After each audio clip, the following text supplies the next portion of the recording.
nous avons des informations importantes à vous donner concernant les produits qui sont en vente dans ce magasin Carrefour, afin que vous puissiez faire vos courses en toute sécurité. Je parle des produits de l'occupant israélien et, comme vous le savez, ce magasin, en tout cas Carrefour le sait, met en vente des produits qui ne sont même pas étiquetés en conformité avec la législation française. Ces avocats, par exemple, eh bien, il faut carrément avoir une loupe pour savoir d'où ils viennent.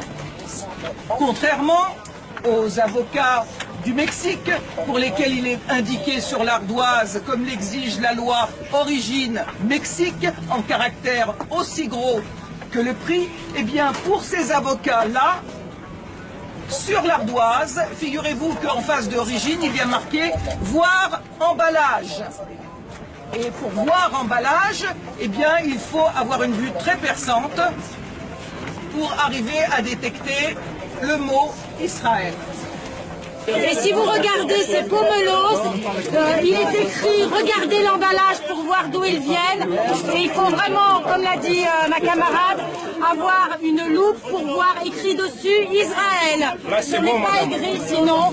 Et l'État d'Israël viole les droits des Palestiniens tous les jours, maltraite des enfants, arrête des enfants, arrête des adultes, assassine.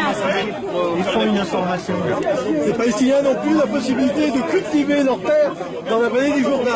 Mais il y a d'immenses colonies agricoles dans cette vallée qui produisent ces dates. Ça, c'est la direction qui peut vous permettre. Bien sûr, il n'y a pas marqué Israël dessus. Elle est où la direction? Le boycott d'Israël, tant que cet État foulera au pied les droits les plus élémentaires du peuple palestinien, est une action efficace, pacifique et non violente. Au XXe siècle, Gandhi en Inde, Nelson Mandela en Afrique du Sud ont prôné le boycott pour mettre fin à l'apartheid. Ce qui vaut pour le client vaut aussi pour le marchand. Un commerçant responsable, c'est quelqu'un qui ne vend pas, qui ne propose pas les produits de l'horrible apartheid israélien.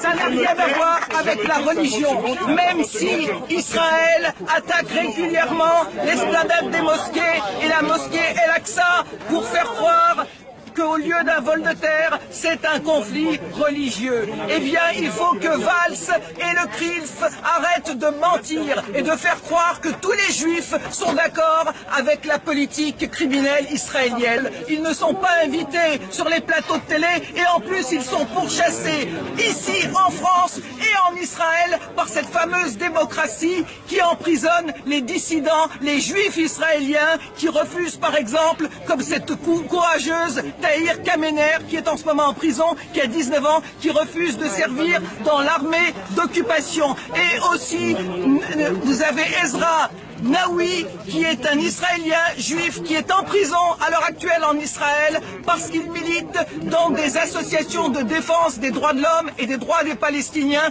comme B'Tselem et Taïouch. Eh bien, il faut leur rendre hommage, et ainsi qu'à Gideon Lévy, qui est un journaliste israélien qui appelle au boycott de son État, l'État d'Israël, parce qu'il n'a pas trouvé pour le moment, comme nous, de meilleurs moyens de faire le droit et la justice. Alors on dit boycott Israël, État d'Israël, État criminel. Voilà, merci. Boycott Israël, criminel, Carrefour, complice